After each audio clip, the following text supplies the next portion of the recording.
You remember a few months back when the Tax Cuts and Jobs Act was passed? President Trump himself was saying that, hey, I'm going to get killed on this deal. Like, this is all for the middle class, but I'm going to get killed on this legislation, right? You remember all that? You remember how they said that the cutting taxes, especially for corporations, reducing the corporate tax from 35 to 21%, it would lead to an economic boom, and all these corporations would just start hiring people up, just like here, scooping people here, up. just like handing money out, like, oh, bam, bonuses, bam, raises. Bam. Speaker of the House Paul Ryan, he even told workers in his home state of Wisconsin, tax reform can put American manufacturers and American companies like Harley-Davidson on a much better footing to compete in the global economy and keep jobs here in America. Now, the reason I highlighted that specific quote by Paul Ryan about Harley-Davidson is because Harley-Davidson has been making some moves after the Tax Cuts and Jobs Act was passed. So let's talk about some of these moves, okay? So Harley-Davidson, they closed the plant in Kansas City, Missouri, and this meant that about 800 people lost their jobs. Now, some of these jobs were shifted to a facility in Pennsylvania, but overall, about 350 jobs were lost. Yeah, because all they did was kind of break up the process of manufacturing. Like, yeah, they did, create jobs in Pennsylvania, but they still broke up the factory and like how it processed things. So one process was going to be transferred where? Is it it says Thailand. Make Thailand great again.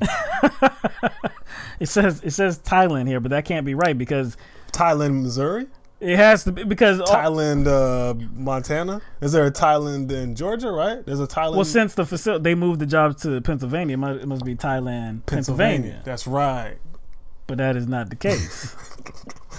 The jobs are moving overseas to Thailand. And so I think it's also not just highlighting Harley-Davidson, not just one of our representatives highlighting Harley-Davidson, but I think the underlying kind of manipulation in highlighting Harley-Davidson is because like a lot of Americans view that as like one of the most American companies. Like this is you see somebody on the Harley and you're like people want to wave that flag. That's an American right there.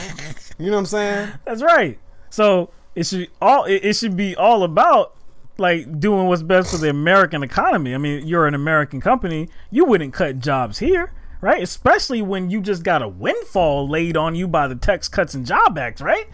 But see, that's the thing. Like, people are fooled into thinking that these companies actually care about patriotism. Like, they just care about the money going into their pockets. They just kind of use like patriotic imagery and all that as like a ruse to get people to buy their products. The jobs that are going overseas to Thailand, Harley-Davidson is opening a production facility there.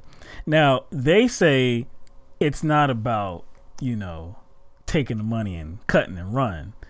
No, it's not about that. What they said is that they're doing this to get around the tariffs that President Trump announced that he was going to be implementing on steel. Because that would cost them millions of dollars. Oh, yeah. That's what they said. So they're putting that factory there or that facility there in Thailand to get around the added costs that Trump, just laid on them. But didn't Trump just help them out? Trump just helped them out, right? Exactly. So he helped them out with the cost. Yeah. It doesn't make sense. So those are the couple of things that they're doing. They also did some other things after the legislation was passed too. They bought back stock to the tune of some $700 million, rewarding shareholders. Isn't that for some reason I feel like when we talked about this legislation before it was passed, for some reason I feel like we talked about what corporations were going to be doing, and there was even like some event You remember there was some event where there were a bunch of like CEOs or, you know, business leaders, and there was a question asked like, hey, are you going to reinvest the money into the company? And nobody raised their hand. Yeah. If the tax reform bill goes through, do you plan to increase investment, your company's investment, capital investment? Just a show of hands, if the tax reform goes through? Okay. Why aren't the other hands up? Yo, that was y'all's cue. Yeah. Like, damn, like at least like just fake it. Like you fake it. Exactly. Or like at least 5 of y'all. But see, we knew what was going to happen. One, the corporations that are barely paying any taxes anyway were going to go to where they were going to get a rebate. If they weren't already getting a rebate, they were going to buy back stock. They were going to send jobs over. I mean, like, we already knew what the game was. Like, I don't want to, I don't want to blame Trump for something that has always been going on. That has been going on, you know, since before he became president. But we can't let him off the hook here. Nah. Because he still takes a hit for being disingenuous about what the tax bill would do as far as job growth. He lied. Well, oh, I'm gonna take a hit. Oh, it's gonna kill me. Not just like Came how away like it's a going bandit, to affect man. him, but how it's going to affect job growth and what these companies are going to do. So yes, Yeah. not going to sit there and blame him for this kind of economy that ships our jobs away, because that's been going on. But again, he kind of co-signed all that too, so he does take a hit. There's a long history in this country of cutting taxes and it leading to a non-economic boom. Not just in, you know, not on just a national scale, but on a state level as well. We covered multiple states where teachers were striking because like education was poorly funded and their salaries were poorly funded, right? So in a lot of these states, it was because of tax cuts going to the richest people and the richest corporations. And it was advertised like it was supposed to lead to some like great economic situation, but that never came to pass. So we have a long track record of cutting taxes not being in the best interest of the middle class or just for the economy in general. But people like Trump keep selling that lie and people keep buying into it because what?